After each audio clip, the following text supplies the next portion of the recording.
This is Naoki Yoshida. This is Fern Hall. And you are listening to Aetheryte Radio. Aetheryte Radio. Here we go. Hello, and welcome to Aetheryte Radio Gamerscape's Final Fantasy XIV podcast of Fusion X. Joining me today, we've got Zanidra, we've got Aldino, and we've got the one, the only, as far as we know, Anonymoose. Hello. Welcome. It's been a while. So originally, I think we had slated this as Lorecast 10, but we actually do have a fair amount of news to talk about today too. So we still have lore, but I don't know if this will technically be Lorecast. Well, we might have to change how we name things, but we have lore. We've got news. So let's go ahead. We'll just jump right into it here. Let's go. The biggest news from last week. So we had patch 4.55. We had Eureka Hidatos. We had the Hidden Gorge. And apparently there were some changes made to some in-game text and scripting. These changes were made visible because somebody forgot to add a bracket or something in the coding. And now because of that, we have what's probably a nice new spoiler for 5.0. We're not going to mention what it is. We know there's people out there that probably don't want to hear about it. So if you want to know about it, go to the website. It's up on the blog, gamerscape.com. Check that out. This is actually really cool. I just heard about this morning. Final Fantasy XIV is going to have a float at the Sydney Gay and Lesbian Mardi Gras Parade. That's awesome. It's the first time that parade has had a video game-related float. Huh. So the theme will be Realms United, and the parade is going to be Saturday, March 2nd. I haven't seen any images yet. I'm waiting for those. Yeah, it's exactly. It's possible they're working on it right now. Right, yeah. So I'm sure closer to the event, or the event itself, obviously we'll see that. So keep an eye out for that. I think that's really cool. We've got the Tokyo Fan Fest schedule. Great news for everybody, and I can't remember if they did this last time or not. But the keynote will have a separate English stream. So for everybody that's like, I don't know Japanese, it's okay for the keynote. Yes. Everything else, unfortunately, is going to be in Japanese, which Marco. right? It's at I understand, but at the same time, but Yeah. my thought with this is, so we'll go down the schedule, right? We have the keynote, which is at an amazing time, 6:30 p.m. Pacific. That's on Friday, March 22nd. Oh man. And that'll. It's not like Paris where I had to stay up till 3 in the morning, right? It's great. I love that. That's after dinner, I'll just be there with a bowl of ice cream, just watching the keynote. It'll be really great. Somebody at work pretending to do work. There. The opening ceremony. They've got Welcome to Naoki's room, where he's going to sit down with a special guest to just talk. We don't know who these guests are yet. If I had to if I were a gambling man, I'd put $5 on Yoko Taro. Yeah. That seems to make a lot of sense. People would love that. And then, so that's at 9 p.m. Pacific. And then 1:30 a.m. to 3 a.m. is their cosplay contest. And that's day one. Day two is going to start with Letter from the Producer Live Part L. So that's 50, I think, right? Yeah. The big 5-0. We've come so that far. will, right? 5-0 6 for p.m. 5-0. Oh, wow. That's true. Yeah, Sorry, but there's keep going to be a going. bunch of live letters before that. Yeah. So that's Saturday, March 23rd, 6 p.m. to 7:30 p.m. There will be a development panel at 8 p.m. We don't know what it's going to be about, who they're going to have. And then we're getting another Welcome to Naoki's Room, Saturday, March 23rd at 9:30 p.m. So there's two of these sessions. And then we have Alienware Presents the Feast Regional Championships 2018, and that'll start at 11:30 Pacific. So I think it's always it's interesting to hear what Yoshida talks about with these guests, but at the same time, if there's a live letter and it's two parts where it's okay, you have game stuff and then special guest, where is the part where people stop caring?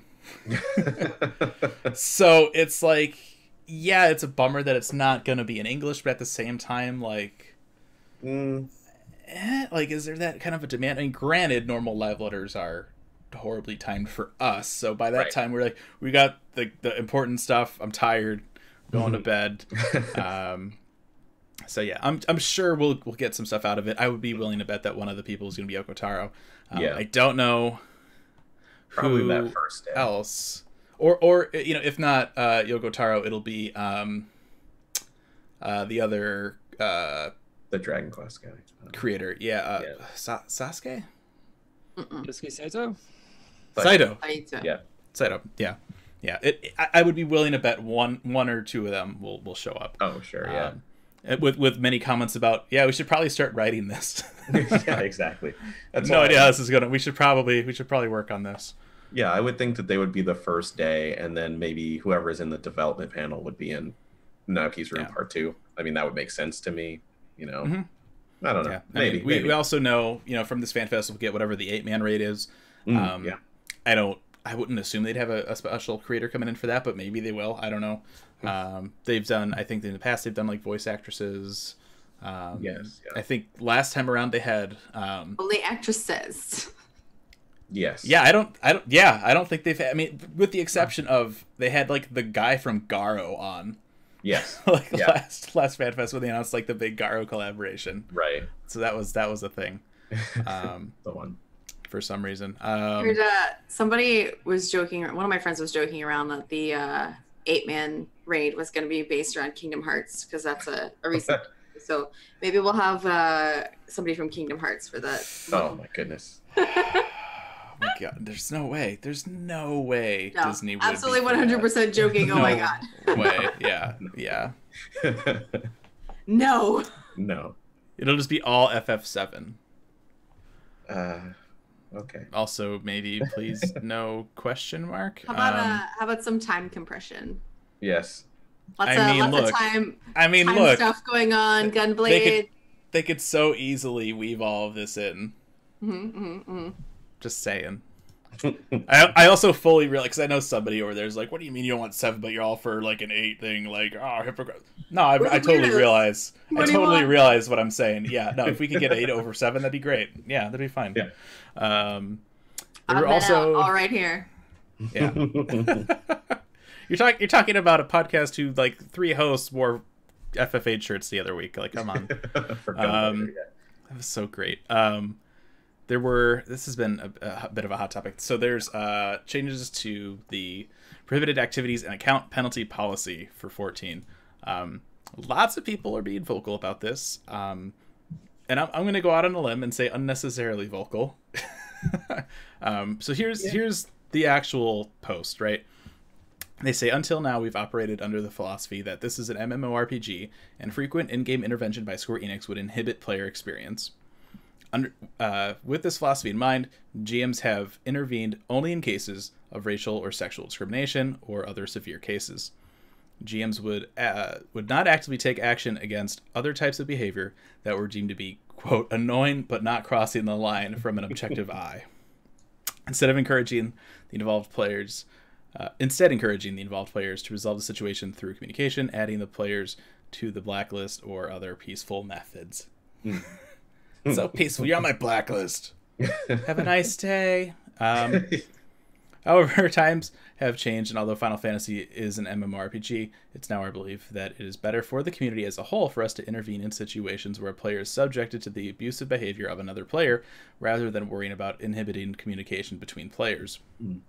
As this change in course requires changes to our fundamental policies, and such a change would be difficult to reverse, we spent considerable time carefully reviewing its potential impact. Ultimately, we came to the conclusion that it's better for the community as a whole for us to clamp down on abusive behavior, and to have decided to move forward with this change. Needless to say, everyone will have... Speaking back to PvP. Right? Yeah. No. Whoa.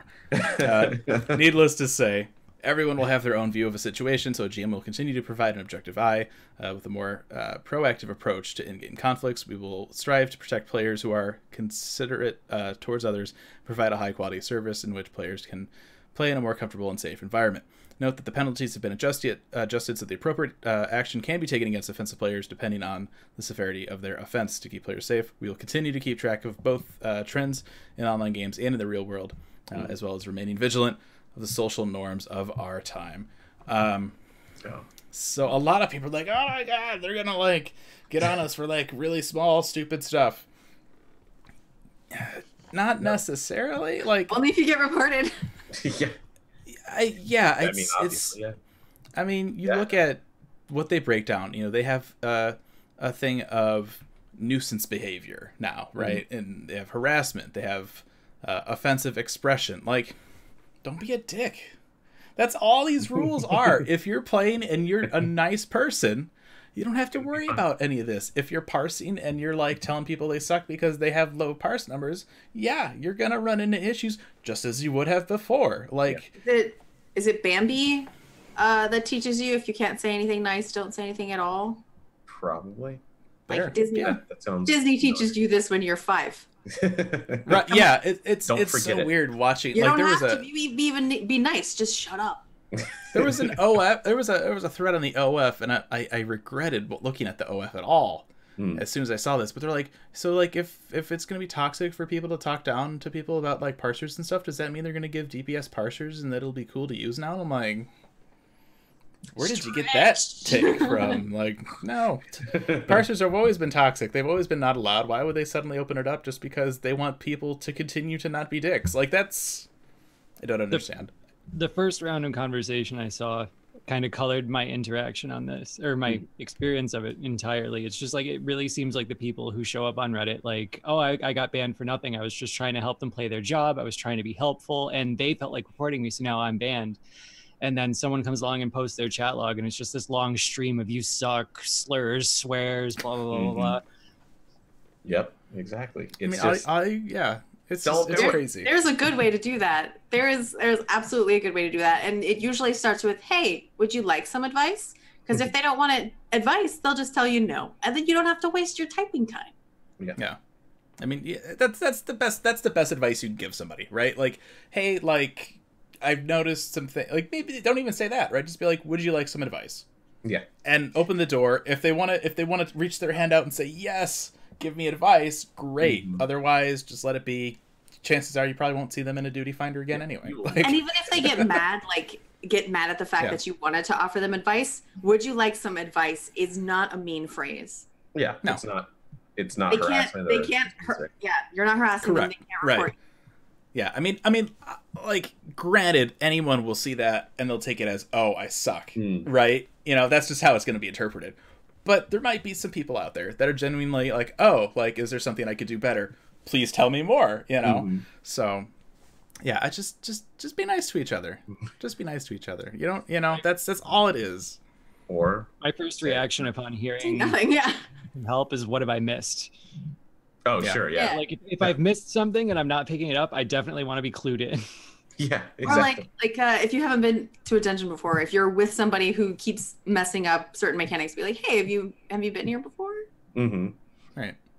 Do you know how this fight goes?" Yeah. I think everyone assumes they're going to get that black mage who's just like, "What? There are fire spells?" Right.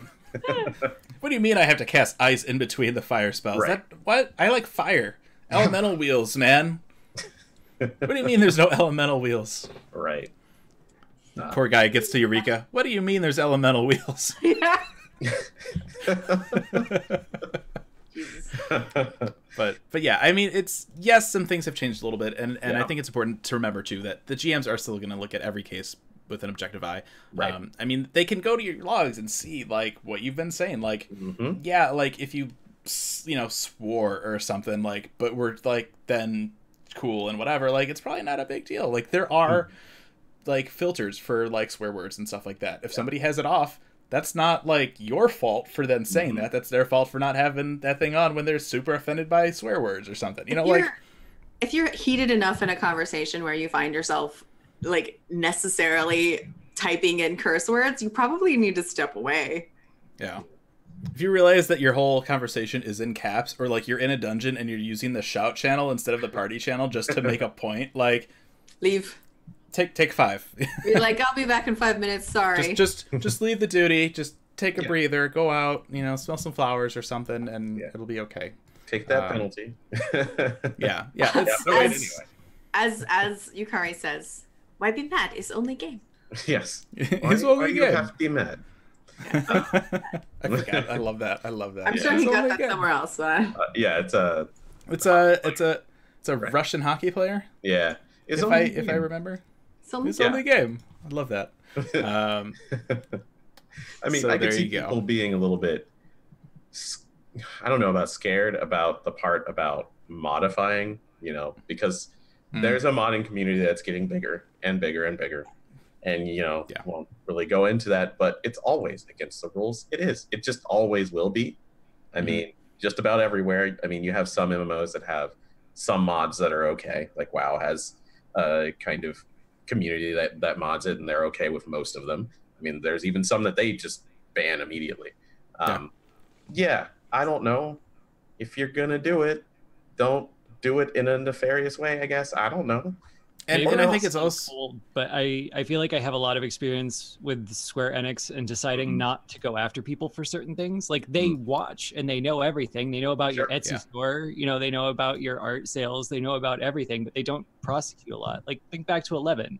We modded pretty much everything, but they really didn't come for people until they started like trying to make treasure chests more visible. Right. Yeah. I mean, and I think that's part of why people think it's maybe like, yes, still not allowed, but still kind of okay. It's just because of this kind of precedent that they set from 11, where yes, we know there's a mod community, yes, we know people are using Windower, but a lot of that was their failure to deliver that stuff themselves. Whereas with 14, I mean, and 11 eventually did add some of this stuff into the client natively.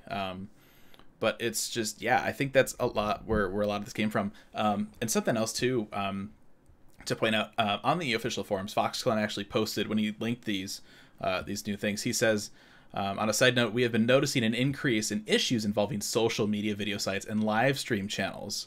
Please take this opportunity to go over the user agreement and so they're looking everywhere. Like even I have like columns in my deck for like the 14 hashtags for both NA and JP. Like damn well they do.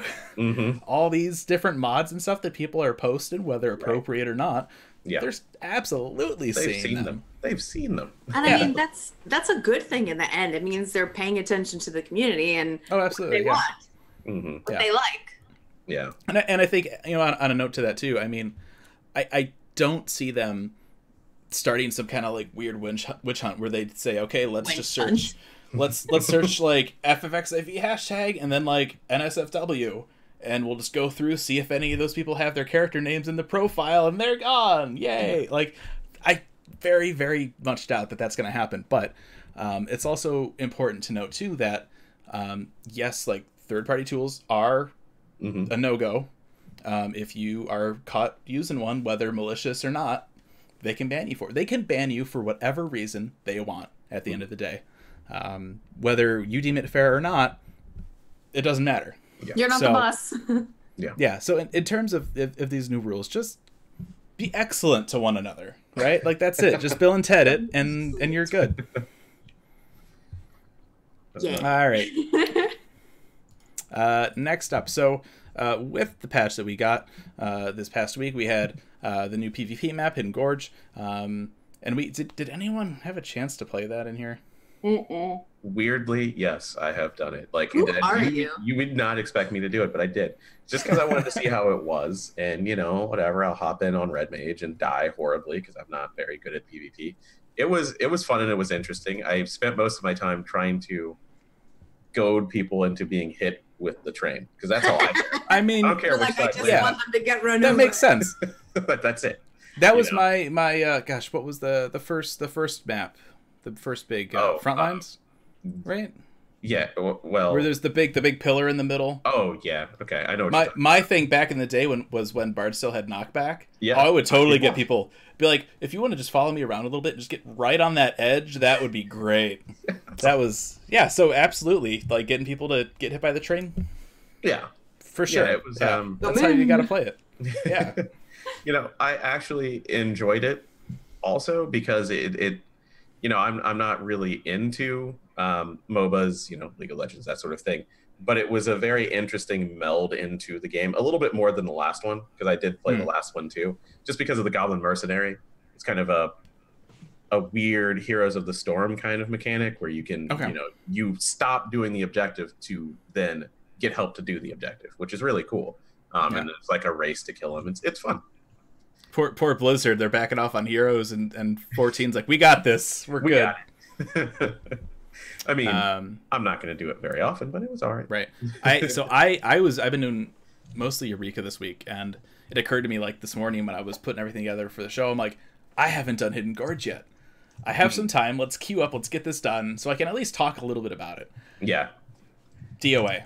I queued in. Yeah. It's a Saturday morning. It's a weekend. The content's not even a week old, and it's more than a 30-minute queue. And I'm like, that having been said, it's likely because everybody is in Hideouts. So exactly. Give it a few weeks. Maybe it'll pick up a little bit.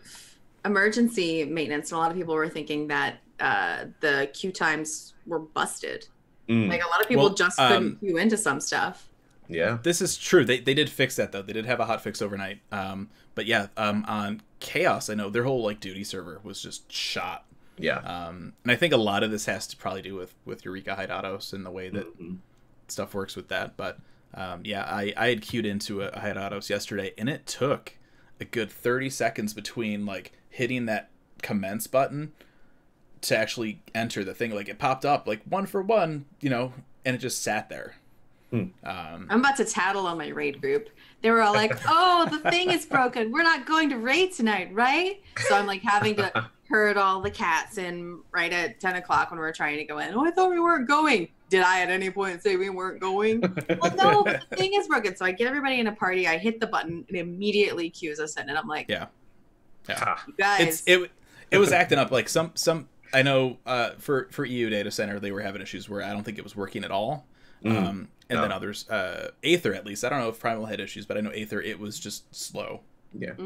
So something was going on. So they had a hot fix. So they fixed that, and then they fixed the little dialogue error that we mentioned at the beginning of the show. Yes. So yeah, hopefully in a couple weeks. I actually hadn't heard of that. I'm gonna need to go look at your article. Oh my gosh, where you been? Oh, you're gonna love it. Yeah, but I almost working. Right. Yeah, I it's saw great because I almost posted it to our Discord. Not Gamerscape, the one for the raid static, and I was like, you know what? I'm not going to do that because it's such a big spoiler. Yeah, it's one of those things where we haven't really done leaks. Yeah, this is right in the game. I feel so bad. I feel so bad for Square. I mean, they had this. They've had the leaks for FanFest, for other patches. Like that 8-man is the only thing from Tokyo at this point that I think we don't know. Yeah, barring any held back surprises. That's okay. I'm still excited. Yeah, right, exactly.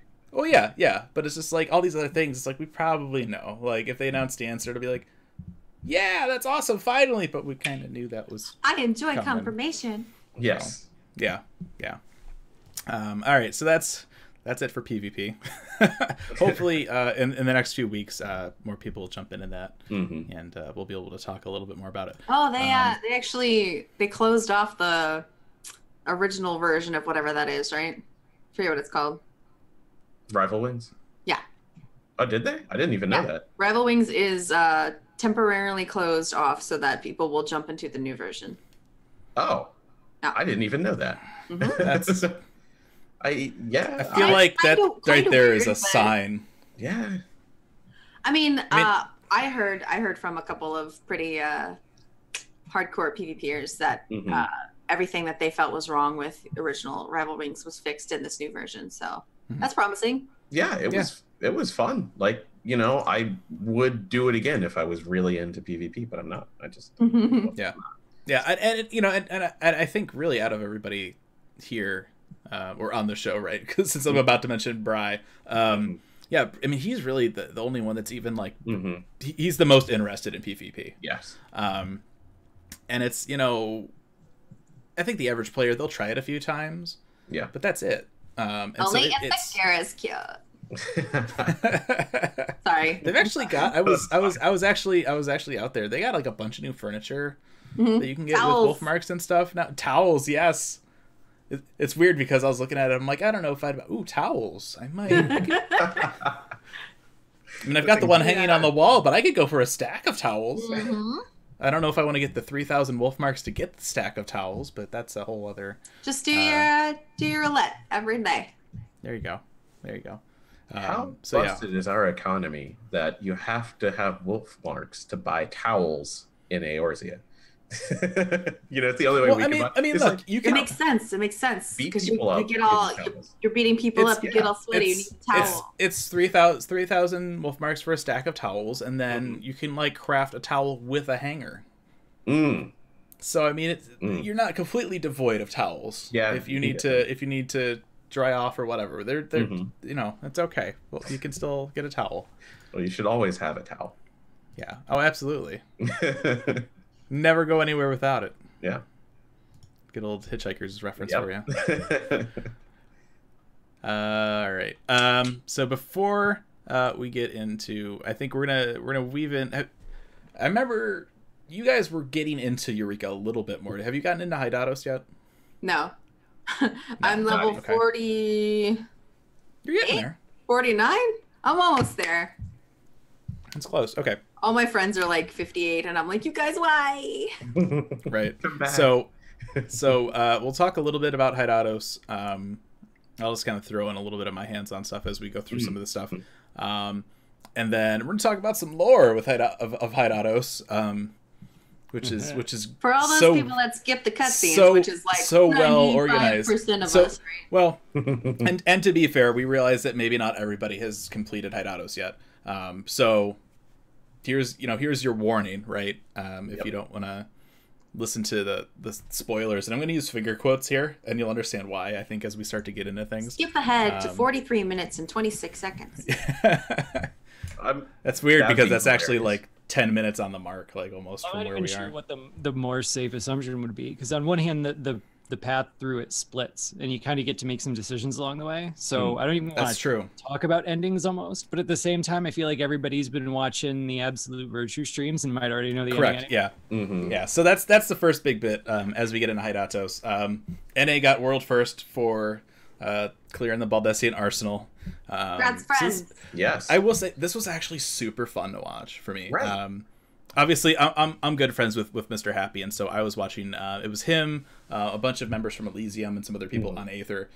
Were going through this this week. They were in like day 2. Like I wake up and they had already gotten like 60, and I'm like, how? Yeah. Like I'm not even 55 yet. You guys are nuts. So they went through. The mechanics are interesting. So the way that it works, there are a number of bosses. So you have 2 bosses that need to be killed at the same time. Then you have Raiden, who's the upgraded version of Odin. Then you have Absolute Virtue, and then you have Proto Ozma. Absolute Virtue does have extreme mode Ozma that they teased about. Exactly. Yeah. You wanted it, guys. Here it is. And of course, AV does have a gimmick to it. So one of the new logo actions that they added was a thing that will allow you to detect traps. So you basically going through the arsenal in a straight line, and whoever's at the front is just every few steps, just trap check. But apparently there's a secret room or a secret area in the arsenal that you have to find, and this will have a bunch of different rooms with portals. And if you get people into all of these, that will spawn a fate out in Hydatos. And so everybody that's not in the arsenal, they go do that fate, and that will weaken Absolute Virtue. Yeah, so that's pretty interesting. Cool, actually. Yeah. It gives people who are outside a chance to help too, kind of. Not, that's cool. Yeah. It's a cool thing to do. And it's interesting. I mean, because you think about like the people out there already are like, they just want fates. Like that's all that they're looking for is fates to kill for whatever. So they're gonna do it accidentally. Right. Well, they'll just see it and they'll be like, yeah, it's from the arsenal, but like it's a fate. Like there's nothing else up. Let's go do it. Yeah. And so I don't know what the actual rewards from it are, because I'm not 60 yet, so I haven't gotten any actual rewards. But I would assume, I mean, I know I've got XP. I would assume you get crystals for it as well. I don't know if there's anything else attached to it or not, like fragments or something. But yeah, it's interesting how they kind of weave that in there. So it's been really interesting too, because I was in one of those instances where they popped it, and so I see this thing. Yeah. It's cool because like I'm watching Happy on one screen, and then like he does this thing, and I see it over here, and I'm like, whoa, like that's really cool. Yeah. And it was really cool too, seeing kind of the JP and the NA groups kind of looking off each other and saying, okay, like what did they do here? How did they do this? Like I think NA learned about AV from the JP stream, but then NA came and they beat it, and so yeah, it was funny because the first time they got to Ozma, there's in the arena, it's a big circle like the Ozma in Mach, but there's switches that you have to stand on in order to not get sucked in for the black hole, because if you get sucked in with the black hole, it just drops you at the starting point out in Eureka, and you're done. Bye. And it was great seeing like Twitter while they were getting ready to try this first fight, because Twitter's like, oh my gosh, and they might beat us here, like they might get it. So they all got black holed that first time, but I think the second time or third time they went in, they beat it. But yeah, it was really cool just seeing the both kind of sides of that you have the JB community and the NA community, kind of talking and stuff like that. I think it's amazing because there's a WoW guild method who streamed their entire race to be the first in this last tier that just came out about a month ago, not even a month ago, 3 weeks ago, and the viewership for it was amazing. Like people want to watch this sort of thing, but it's like no one ever does it because you're afraid, oh, they're gonna get how to beat it, they're gonna beat us if we stream it, and they just streamed it and beat it first, and then beat it world second with their second group. It's like, even if you see it, it doesn't really, it gives an advantage to the other group, but it's still, you gotta perform. Like, and I hope that we see a lot more world first streaming in general in MMOs, but specifically in 14, because I think that would and this was something that I think Haps has mentioned too, is that you have these groups potentially from what would normally be competing free companies, all getting together and working towards this, which I thought was really cool. I mean, I'm really curious to see how things kind of unfold in the coming weeks when like more casual players get that level 60. Because the way you actually enter the arsenal is after there's an NM that will pop with this special weather that you need. You kill the NM, and then you're allowed to use these portals that pop up. When they pop up as unstable portals. So you can either enter those right away using an item, which requires either a bunch of crystals from all of the Eureka areas, or there's some other items you can find, and you can get like a stabilizer to go in right away. Otherwise, you wait like 5 minutes, and then you can enter. So if one person from a party enters, it's just that one person from a party. It's not the whole party. 56 people can go in. There's, I think, 48 portals that pop, and then after that fate that pops outside is defeated, another 8 portals will pop. So for a total of 56 people. I am so worried about this in the next few weeks, because right now you have these like hardcore raid groups that don't have an ultimate in this patch, right? This is their thing. And so they're organized, they're grouping up, and they're all going in, they're getting it done. But in a little bit, I think there's a very real issue that we're going to get so much portal drama of people sniping portals, and it's just, I'm worried it's going to be a mess. I hope it's not, but I'm really worried that this is going to be a thing. Yeah, it has that potential, because, people could just show up, go in, and do nothing. Like you could if you wanted to. I don't know why you want to, but people want very strange things in MMOs. Well, if you get in with even a halfway decent group, you could probably at least knock out a couple bosses and get some of the drops, right?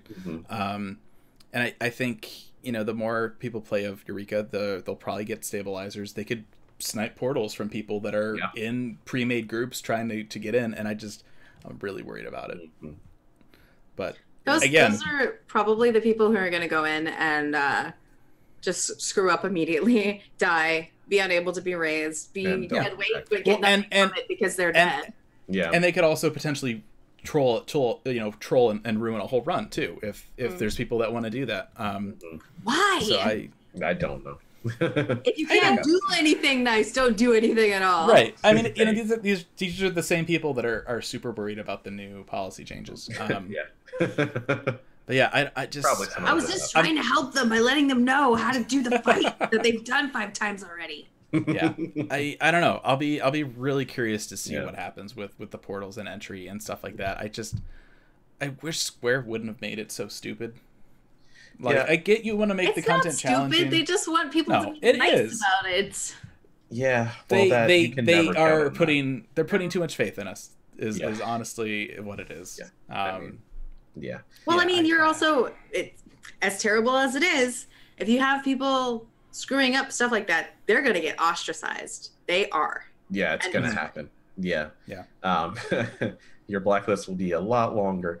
But I'm happy about the content itself because it's very interesting. It's very cool. Yeah. Oh, absolutely. If I was at that step, I'd be playing it right now.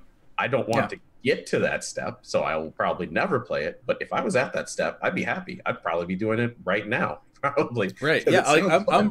I'm really looking forward to hitting 60 and being able to get into Arsenal and maybe at least kill a couple bosses. But right.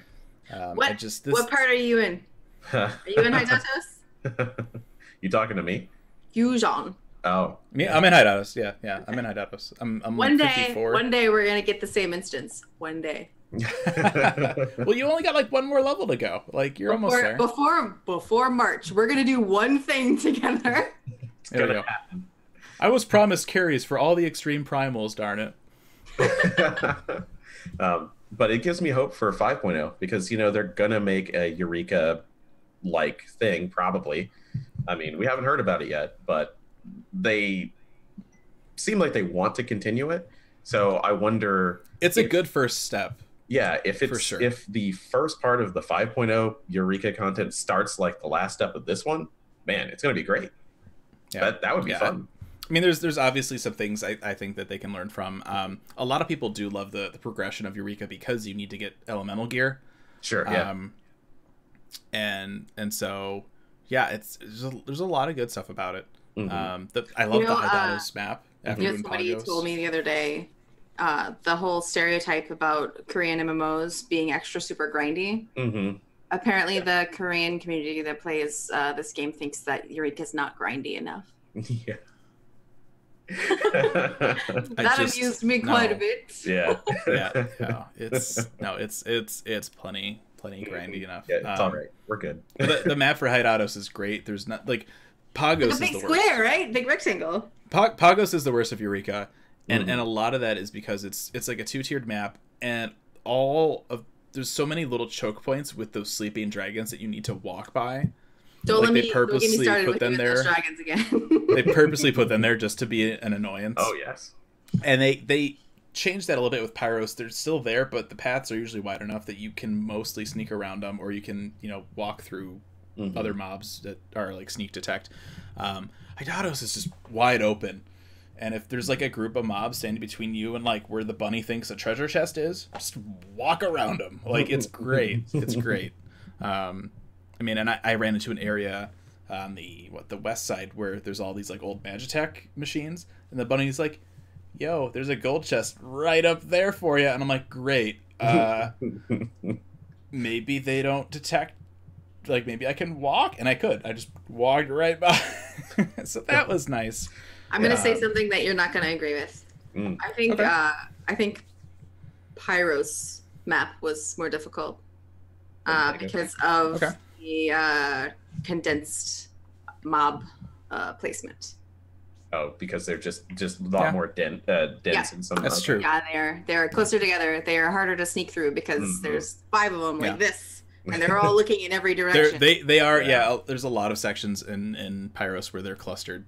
I will absolutely give you that. This is weird for me. Like the first sections have, I mean, all sections have basically the same amount of mobs, but the first sections have mobs that are site based. The harder sections have mobs you can just walk by. Right. Yeah. I mean, it made sense. So it's like the higher level stuff, it's easier to get by. Well, they don't even care about you. But here's the problem though. That higher level stuff, that's the stuff you got to go through to get to NMs before everybody else kills it. So that's a time thing, right? Where you're wasting that time having to walk. Yeah, I suppose. It just ratchets up the tension, kind of. It's like this, I gotta get past them to get to, whatever. It's just great, because, like, now I'm just, like, imagining, like, some, like, business guy, right? He's got his, like, shirt and tie on. He's just, like, power walking. He's like, I got a meeting in 10 minutes. I gotta go. Gotta get there. Walking past all these, like, lava crabs. It's like, don't mind me. Just going to my meeting. Like, yeah, so I do like Hydatos. It's weird because it's a decent sized map, but it also feels smaller, because I think part of that is because of the arsenal, which is funny because it's not even like on the map. It's like off in the distance, but it's still the same like instance. It's weird. Yeah, gotcha. But yeah, I think this is a great first step for this kind of content. I just hope that in the coming weeks it doesn't become a train wreck like it could very easily become. People just need to kind of play their attitudes right, and hopefully it'll go okay, but we'll see. I'm looking forward to being able to do Arsenal, though. I think that'll be a lot of fun. So now, with that done, we're going to talk a little bit about the lore of Eureka, which is super highly thought out and organized, right? Oh, yeah. No, they kind of just let someone plunder the toy box of the game's contents and do whatever they wanted, and some of it's a little weird. A little weird. It's a little weird. Yes. So we start off, right? It's the first time you enter Eureka. It's basically what we thought. They're like, oh, hey, look, it's the Isle of Fall. Remember the Isle of Fall? No, well, it was an isle, and it disappeared like 2 expansions ago, and here it is. But there's some issues with that, apparently, right? Yeah, I mean, well, it didn't become super apparent until this past patch. Like before, it was just weird because Minfilia was yelling at Nabriales like, you destroyed Val, and he just kind of like, and you just kind of assume, yeah, it was Ultima, it was destroyed, whatever. See, I thought that it was destroyed. We were talking about this last time, actually. I was like, I got the impression it was exploded. Yeah. They were like, There was some kind of like big boom, and then it just wasn't there anymore. Big bada boom. Well, SE hasn't commented on a whole lot of it, but they did say that someone was just like, yeah, I want to use Val. And they were like, yeah, okay, do that. So once upon a time it was destroyed, and now we were wrong. It wasn't destroyed. And we could just let that go. But in in this patch, they try to bring one of the Ascian overlords into it. And they're like, the reason that the island disappeared was that it was just like this obscure ancient teleport magic they used, and it was to escape this Ascian overlord, and that by drowning the island in the life stream they were able to kill that overlord, but now the island is in the state it's in when you show up. But the island disappears in patch like 2.2. I think they talk about it going missing in 2.1, 2.2, and then confirm it's destroyed in 2.2 or something like that. So anyway, 2.2. Yeah. The Ascian that they claim was destroyed by drowning it in the life stream, he's not only like in the scene in 2.3, he has a speaking line. So got better. I'm a little confused about when he died. Yeah. It's fine. So I've got an easy solution, right? So have you ever seen Lost? Oh God. There's that part like in like the one of the last seasons where like the island, when it moves, it like also time travels, right? Goodness. There we go. That's it. It's just that's how he's in 2.3. Yeah. I hate time travel so much, but with Shadowbringers cover, I'm just kind of hold my breath in those opinions just in case. Yeah, just in case. Yeah, you never know. I always actually use Lost as a parallel, because like, have you ever accidentally gotten invested in something? Like I watched I watched a couple episodes of Lost, and I'm just like, I'm gonna stop watching this whenever they tell me what the smoke monster is. 6 years later, I'm like, I'm not stopping watching until they tell me what the smoke monster is. Like, I'm gonna make it through. And then you get to it. It's a guy that fell down a hole at the end of a river.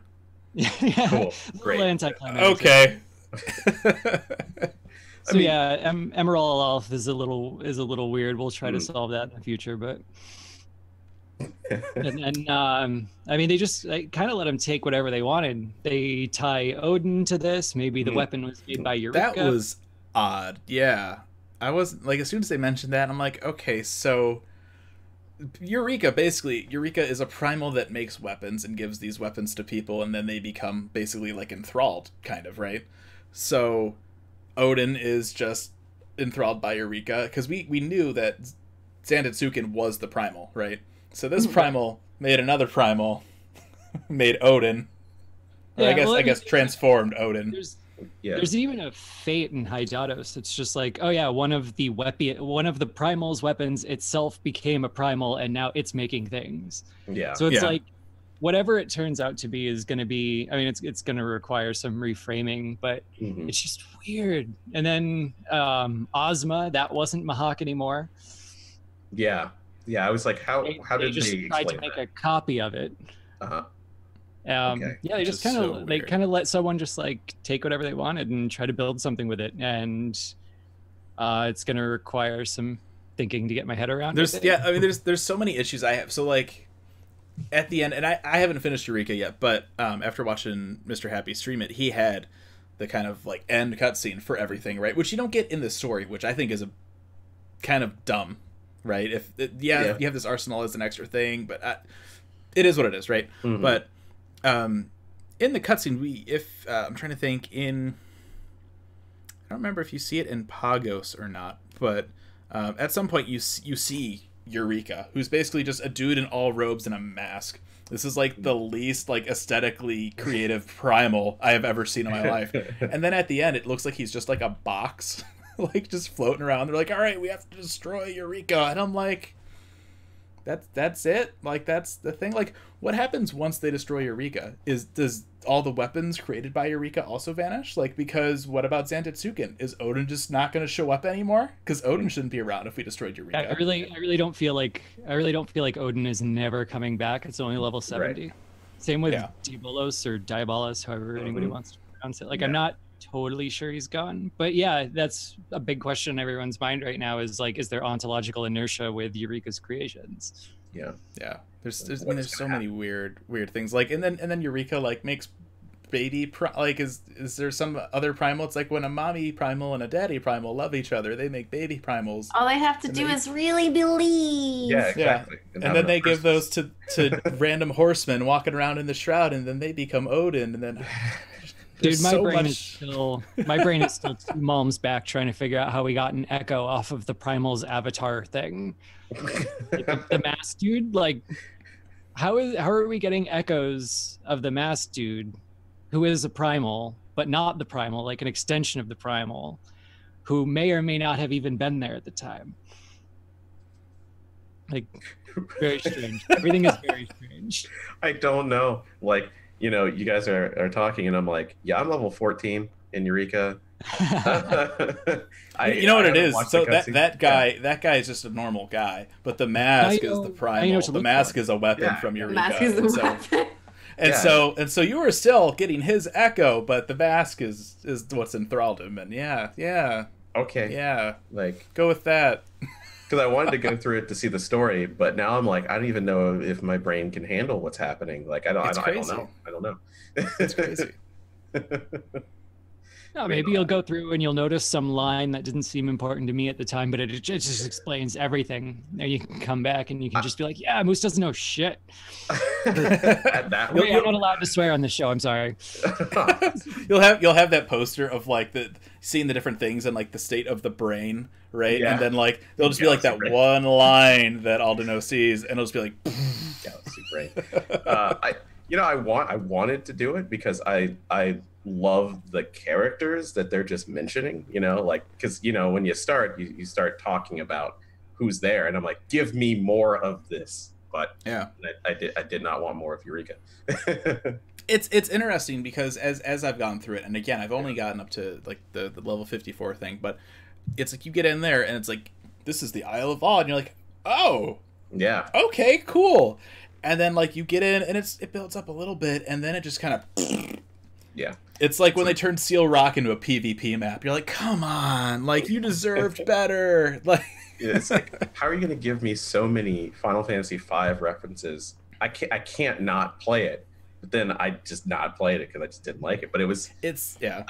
I was interested up until the end of Anonymoose. I was like, oh, this is kind of cool. Let's see where this goes. And then Anonymoose was great. It was off to a great start, and then they throw you in Pagos, and you just want to die. Like, it's terrible. It is just so unforgiving. So and then halfway through Pagos, like I said, I didn't mind the Pagos map, but halfway through Pagos' story, I was kind of like, skip. Pagos was rough, and I mean, I appreciate how rough it was in the sense of it made me learn the map really well, which let me win the challenge at FanFest to get a sticker. But that's really that's about it. It was I mean, Pyros was better. The design of Pyros bugged me because Pyros is supposed to be fire, and half the map is snow. I'm like, I just did this in Pagos. I think it's so pretty. But then again, I don't live in Seattle, so I'm not used to snow. Go ahead, Moose. What's up? Go ahead. Oh, sorry. I was saying the main challenge for me in Pagos was just Scrub Mountain. Like, it was so late you were allowed to use the teleports that you just had to climb Scrub Mountain over and over and over. I don't know what that is, but that sounds amazing and horrible at the same time. There's a big hill in the middle of the map that's covered in all these sleeping dragons, and it's the only way you can get up to the place where the two of the teleports are. So every time you're like a Lobby and a Fate pops up there, you have to very slowly run up the mountain. Think of it kind of like a Y. There's this path, and then there's like 2 Aetherytes up at the top on the second level, and so there's dragons at all these different choke points. Yeah, that's hilarious. It's not until about 80% of the way through that you're allowed to teleport. So you got to climb this mountain over and over and over. Well, I have a lore question because, like I said, I haven't gone through it. So you were talking about Eureka handing out weapons. Is that what those weapons are that we're getting, or what was the explanation for that? Because it's like, hey, there's a weapon, put crystals in it. I don't even know what that was. I mean, essentially that, right? So you have the different actions that you gather, and then you get I keep wanting to call them memes. They're not memes. They're like Mnemes, or I don't know how the hell to pronounce that. Okay, yeah, I saw it. I feel like Koji just wanted to call them memes, and he's like, what's an actual word we can use that's not memes? This. It's like MNEME. It's weird. It's like the mnemonics, or I guess it has to do with memories. I don't remember. Yeah. So that's what it is. These are basically memories of actions that you use, and it's essentially like you get these, and that allows you to like do more with the weapon. I feel like every relic weapon pretty much is just Geralt working with whatever he has. Yeah, exactly. Yeah, because like I'm up here on this mountain. What do we have? We have Mnemes means cool things. I'll this smash them into your sword. Mneme. You say it Mneme. Mneme. Mneme.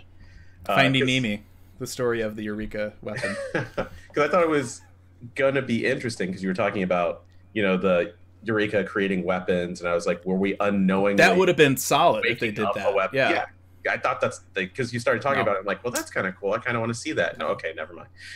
you get me, and it's weird because like looking at the other like relic quests, right? You have like the Zodiac Brave thing. Like that was cool. That was a nice tie-in.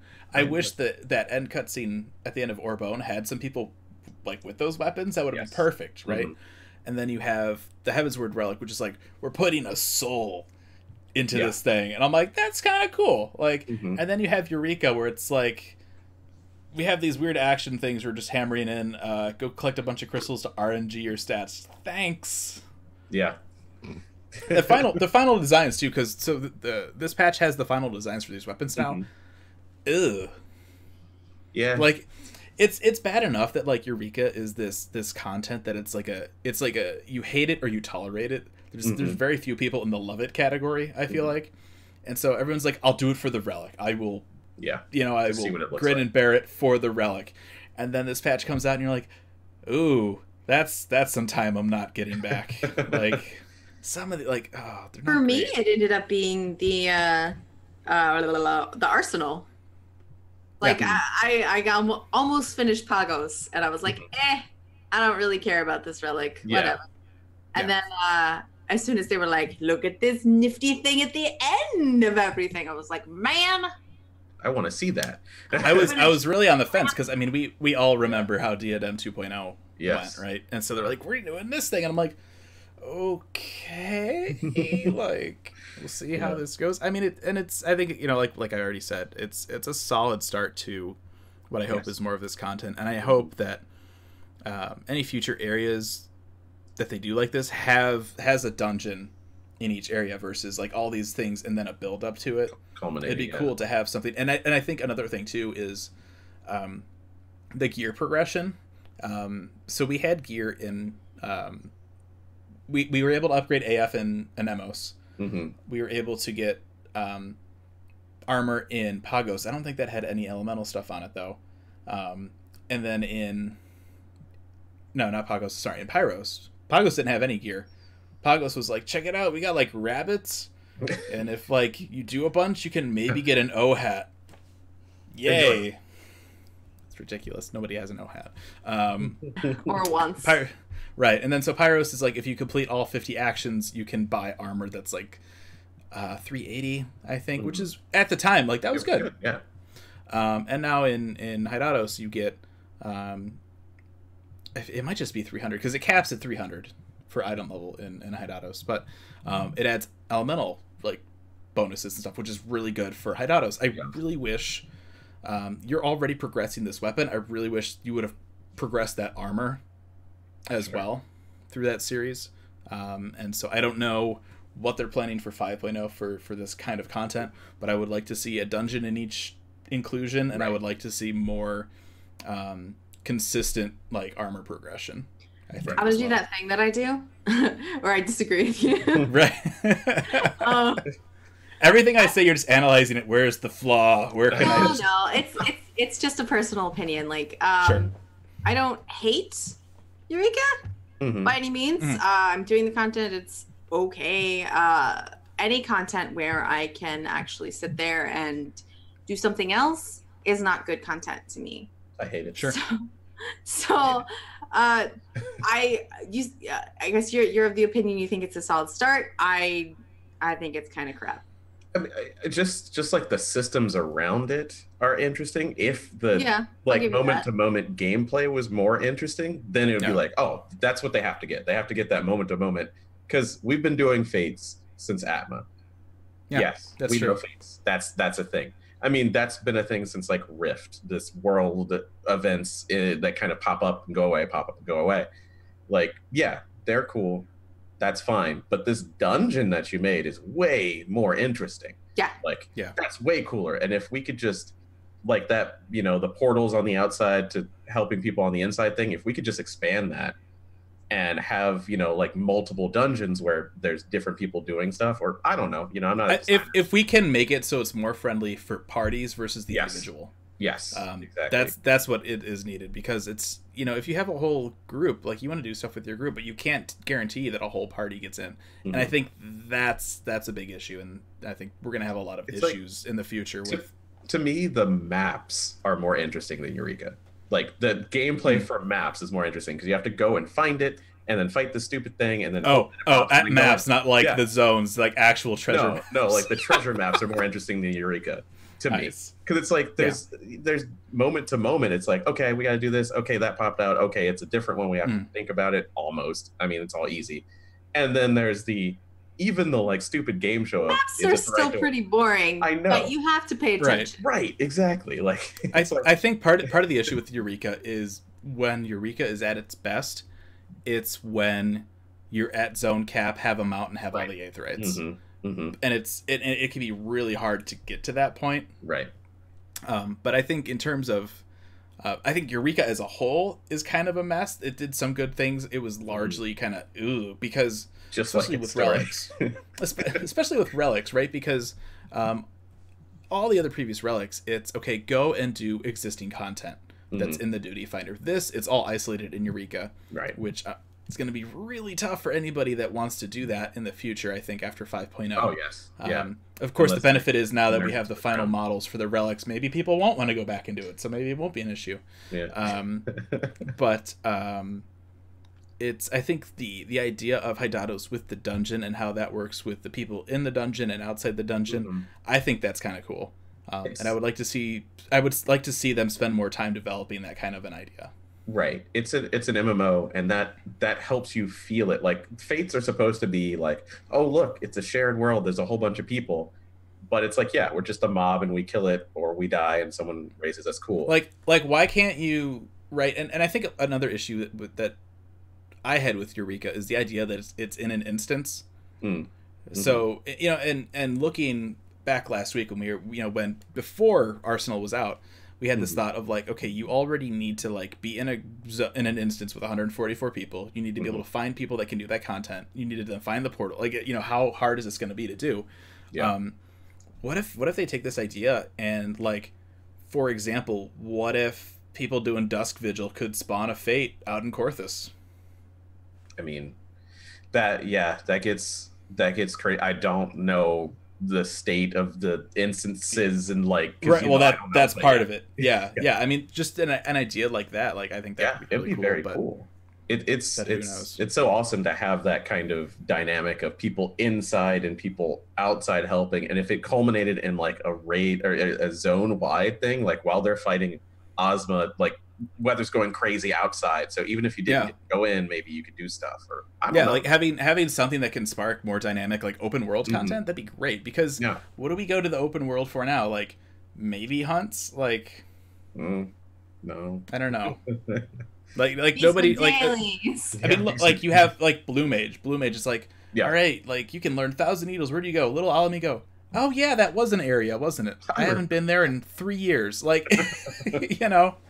So it'd be cool to see more content like that gets people out and doing things in the open area. But so we wandered back into mechanics land as we are want to do.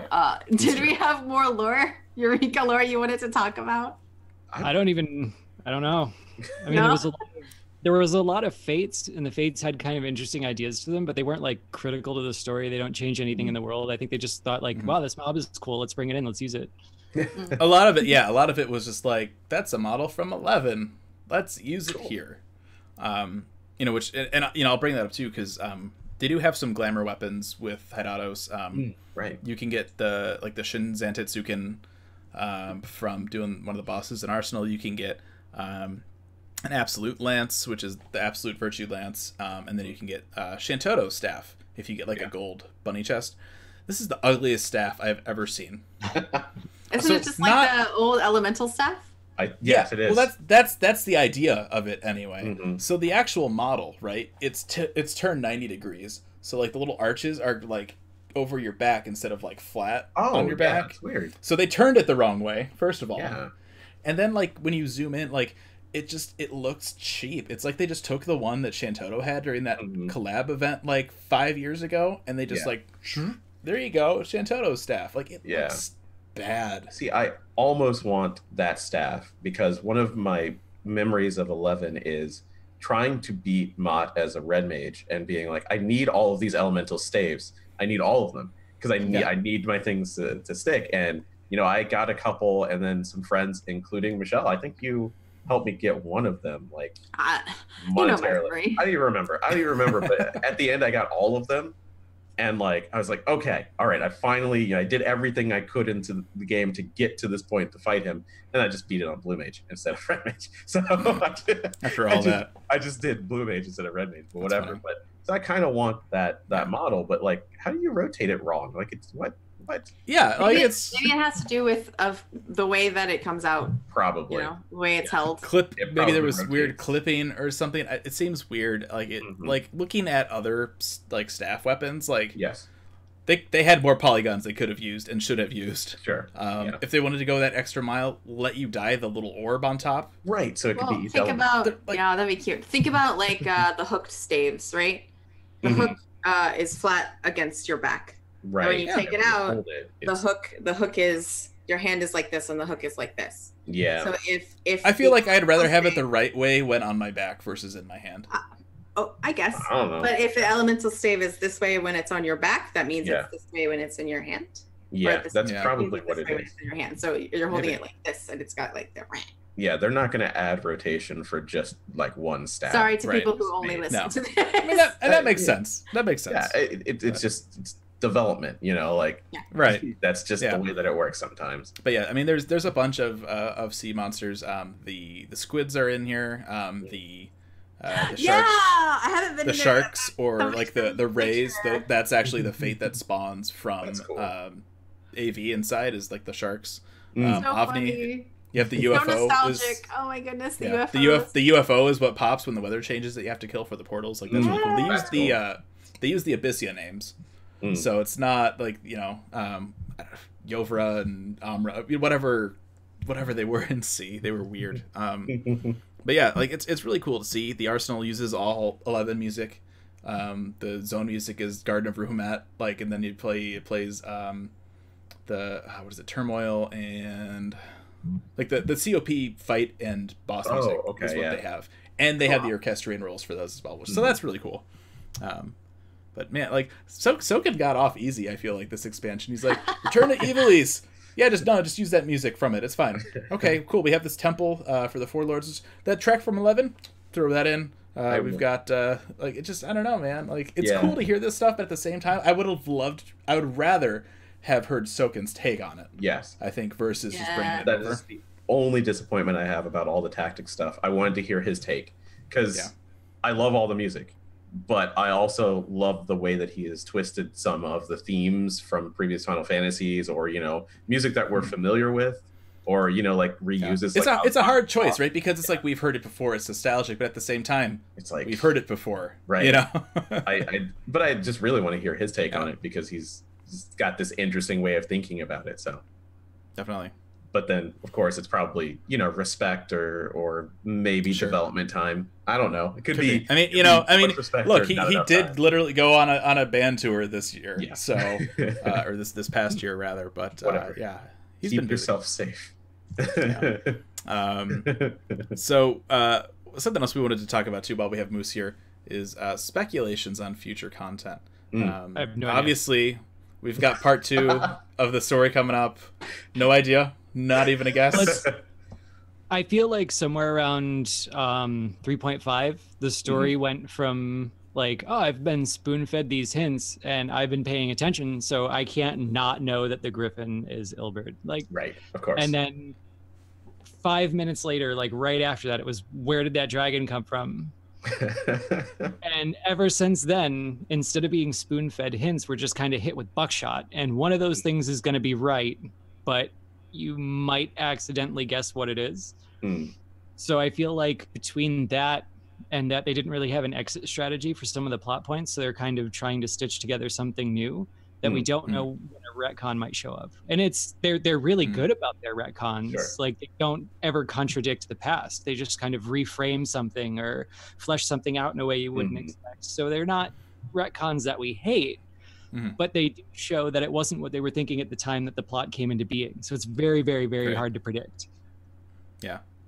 It's like, that's one thing I love about when they do retcons. I mean, the one that always comes to mind when we talk about retcons is, that NM, or the mobs in the Crystal Tower, right? That's always the first one that jumps to mind. They changed the name of the one. First time they ever had to actually go back on something. Yeah, and I mean, they came out and they explained everything, like, this is what happened. It's like, okay, cool. And then you get the lore book, and the lore book is like, remember, this is written from the point of view of people in game. They may not know everything, or they may be wrong. And I'm like, that's a great way to like cover your ass if you need to change something.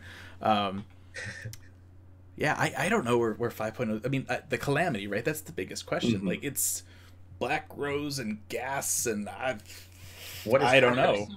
There's some really good hints there. Like, I don't know which hint applies to which thing, and that's what's driving me nuts right now. Like, the Shadowbringers trailer just kind of sucker punched me. I have no idea a lot of that was coming, and I had to. It's a very different kind of trailer. But like, we have all those cutscenes with Solus, and as soon as he starts thinking about Black Rose, he's like, oh well, ever since stuff started going down on the first, it's been affecting things on the source, so I wonder if they could like synergize what's going on with Black Rose. And he just wanders away. Whatever's going on, it probably has something to do with that. But I mean, I whittled everything down to, okay, so there are some hints about Dalmasca. There are some hints about the first. Are we going through time? Are we going across dimensions? Like, let's watch Keynote 2 and we'll try to figure it out. And they were just like, okay, here's like a Mesoamerican step period or pyramid, and here's an Old West town, and here's an armadillo. Yeah, like that's really what it is. That's the big flag right there for New World, is you're fighting an armadillo. It's like where? That's where is that? Yeah, it's one of those things where, you know, you look at, I remember something that struck me from it was, you know, with Master of Matoya, and what looks to be the woods on fire, and then them saying that there was a big fire before, and it's like, what does that mean? Are you just throwing that out, or what is the before, like, are we skipping around in time again? Or what? I don't keep talking about if time, or if the situation needs to be unwritten, let it be unwritten. Right, exactly. I'm terrified of time travel. Yeah, they're just gonna Tarantino it, right? You get into Shadowbreakers, this is the end, and now you got to start from the beginning and work your way. Right. If it was one of those things where like all time is really happening at once, and there's another kind of like Alexander stable loop where you're receiving information from the future about how to avoid that future, and thus that future never happened, like, that would be fine. Yeah. But if we're actually moving around and there's branching, and I mean, it feels like really, really risky. But I mean, we have talented writers, so let's see. Yeah, that's true. Yoshida's just there. He's like, how can we make Alexander more relevant? Exactly. Like, I feel like that kind of flopped. Can we just like? Yeah, people are complaining about this didn't have anything to do with the storyline. Well, yes, it did. I mean, and Matoya said in the last patch, she's like, "Oh, that stupid thing out there, it's an eyesore," and I'm like, "Why would you even? Why would you even mention it? Now you've got me thinking." I would be okay with that. Because I think Alexander took the only approach to time travel that doesn't make the world feel smaller and like less is on the line. Like, it took that all time is time. You're stuck with it. Yeah, that's it. And, you know, I mean, it's partially self-serving because I want Alexander to be more of a thing, so that Summoner has to go collect, you know, Aether from Alexander, so that, like, there you go, you know, Alexander trance or something, like. I got it right. So we're all thinking it's Solus and the Black Rose, and something happens. Really, all that happens is one of Matoya's frogs gets bored one day and just goes into Alexander and like jumps on a button and just like all this stuff happens. Like, oh man. Oh man. the frog calamity. Nobody saw this one coming. Frog's not an element. What is this? But yeah, I'm having a really hard time speculating. Like, even just I went back and watched the keynotes again, and there's like that first slide, like, it's time to take down the Garlean Empire, and then they never mention Ilzabard once. At all. Ever. Yeah. Yeah. And it's like, what is it? Ilmang, I think, is the Ilmang, fairy. Yeah, it's like, does that look like the Garleans have been through? Not even a little bit. No, that is not Garlean controlled territory. Absolutely not. They would have drained all the magic out of everything immediately. It would not be mystical and fantastical anymore. Yeah, I'll be really curious. So Moose, do you think we're going to the New World? Do you think that's going to be a thing? I wouldn't have until the last couple rounds of videos, and now I think it's as likely as anything else. But it's just like, how can all of these hints be coming at once? I mean, let's assume that only Solace goes to the first, and we're just dealing with it here. We might be able to eliminate that possibility. Let's assume that the Dalmascans are just joining our army, and we're not going to go down there. We're not actually going to see anything. We can write that off. But even then, there's still so many things that they've mentioned. I mean, Gibranth mentioned Tartarus. Why? Where's that going to be? Is that the new 8-man raid? Okay, if that's a new raid, we can tie that off. And if we eliminate all of those possibilities, the New World makes sense, but that assumes that we're right about everything else. Right. Which, who can know? They're doing a really good job keeping us guessing. Yeah, and I think that's good. As long as in the end it's consistent, like, it's all I care about. Like, it can be as confusing and weird as it wants, but if I can look back and go, oh, that's really good. You know what, I think that's the reason I'm excited. Like, I couldn't really put my finger on it until just now, but I'm excited because I don't know what's going to happen, and I'm excited to be punched in the face with a surprise. Right. See, and I love stories like that, that all along you're watching and you're paying attention, and it's like, I don't know how any of this makes sense. And then you get the key, and then your brain backfills how it all made sense. And when a story can do that for me, I love it. Like that's what I want. I want, like, if I'm wanting to watch a story because it's interesting, I want it to be like, oh, okay, and now I get everything else. They've been telling us this the whole time. I think we're gonna get that in the form of Xenos. Yeah. Is what happened with him. I think I'm a little bit in the opposite corner, where at least just for in terms of how they broke up the story, because every other expansion, right, you have that part 1 and part 2 before the expansion, and you have the, like, this is what's about to go down. Like, we ended the first part of 3.5 with New Dalamud basically just kind of lingering, and we're like, oh my god, like, some serious, like, something's going down. And with 4.5 we're like, we fought a big battle-ish, and now Xenos is on a battlefield. Right. All right. No idea where it's going. The second half is, I feel like it's going to be rough. Like, they gave some hints even in just this Valention's event. Like, everything's about to go south in Alamigo. And there's some other word. Did you see the other fortune teller? No, I don't know. No. The one that sends you off to the imp thing? Yeah, there's a fourth fortune teller who doesn't have anything to do with the quest. And if you talk to them, they give you Shadowbringer's hints. Interesting. Oh. By the way, Valention's event is still up because of the maintenance they had the night it was supposed to go down. Oh, it's probably it will be it's not until the up 19th. for much longer. 19th? Yep. Okay. That's cool. Go get it done. Yeah, as long as I can look back and think it makes sense, I'll be happy. Like, I spent most of the recent Doma arc, like, what is going on? Why is this a good idea? And then the end was great. Yeah. So, I mean, I trust him mostly. Yeah.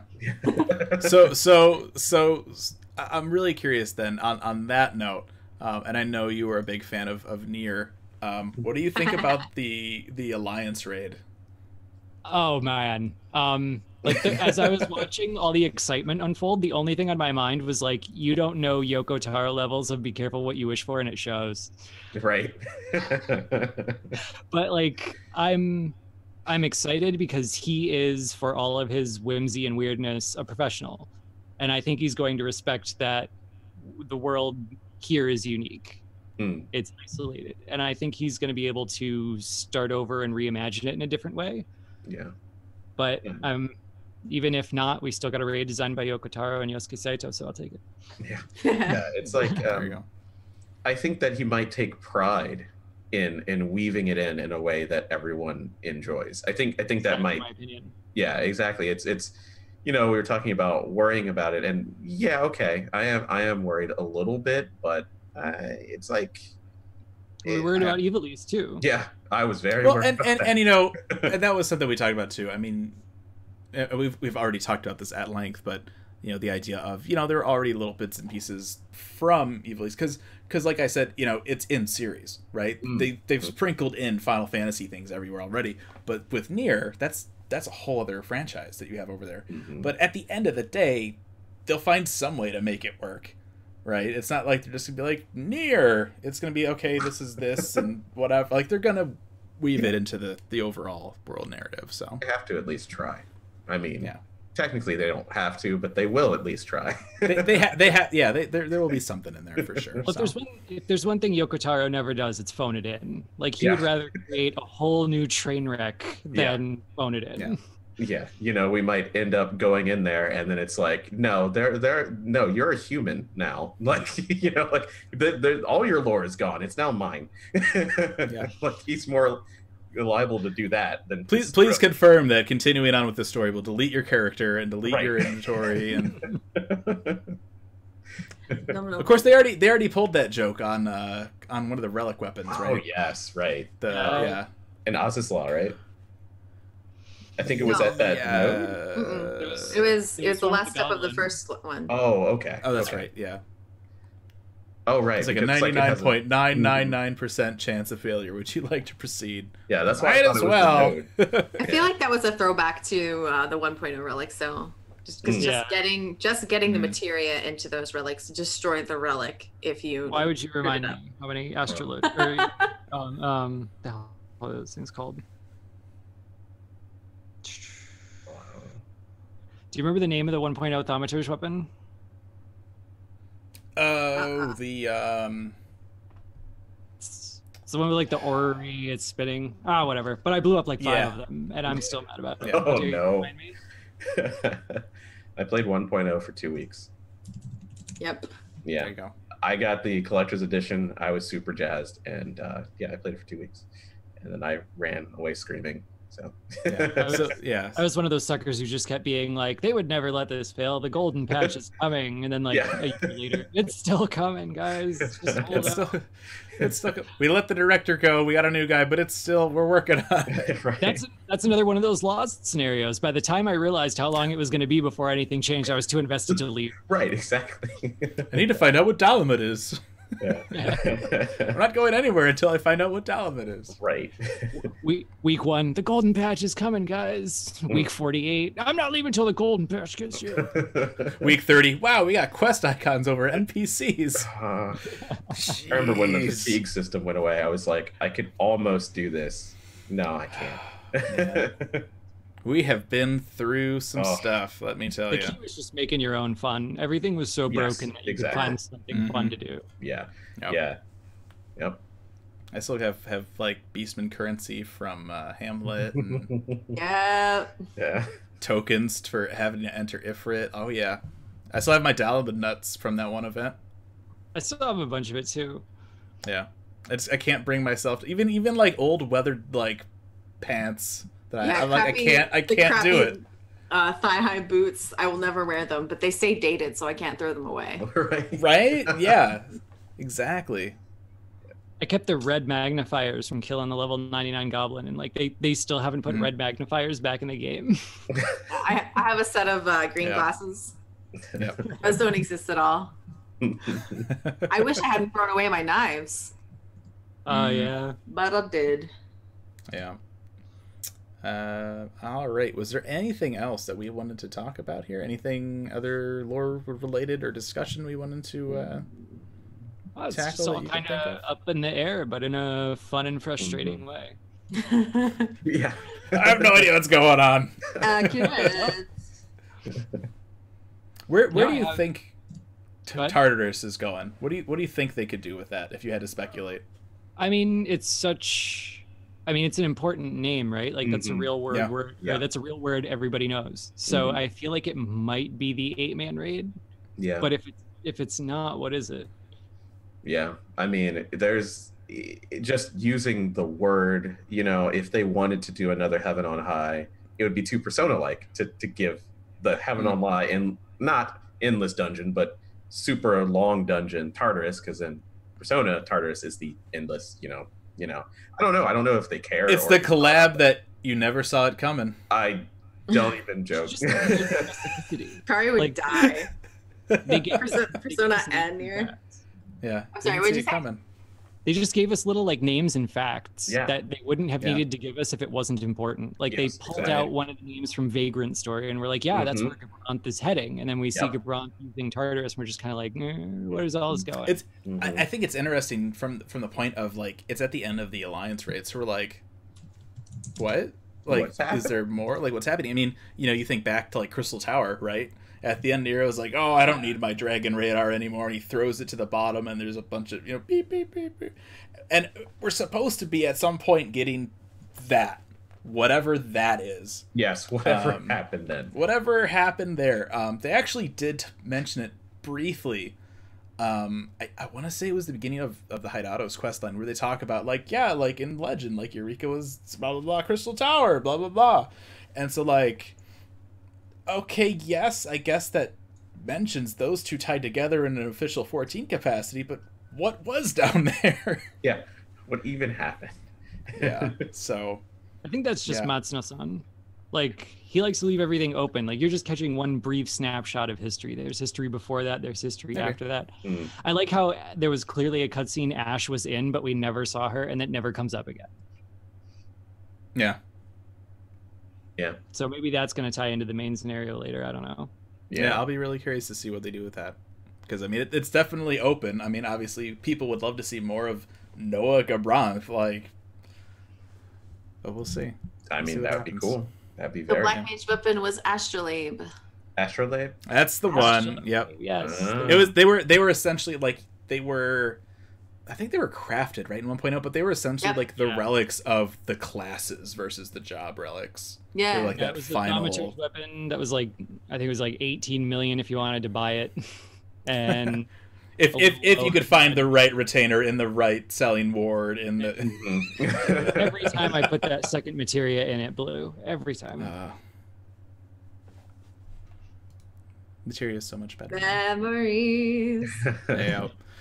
All right. Well, I think that is going to do it for this episode of Aetheryte Radio. If you want to contact us, you can email us aetheryteradio@gamerscape.com, or you can tweet at us at Aetheryte Radio. You can also tweet at us and reach us with Gamerscape on Twitter, Facebook, and you can come and hang out with us on our Discord at discord.gg/Gamerscape. Hear the show on iTunes and the Google Play Music Store, and you can also reach us on YouTube, where you can watch us on Twitch live every Saturday, noon Pacific, if you want. If Some you'd people like do. to. If you like, Hang yeah, out. Hang out. if you're not busy, if you're just sitting there grinding Hydados mindlessly, Oh, yeah. Yeah. come tune in. So that'll do it for this week. Big thank you to Zneej Aldino, and of course Anonymoose for joining us. And we will see you guys back here next week. Goodbye.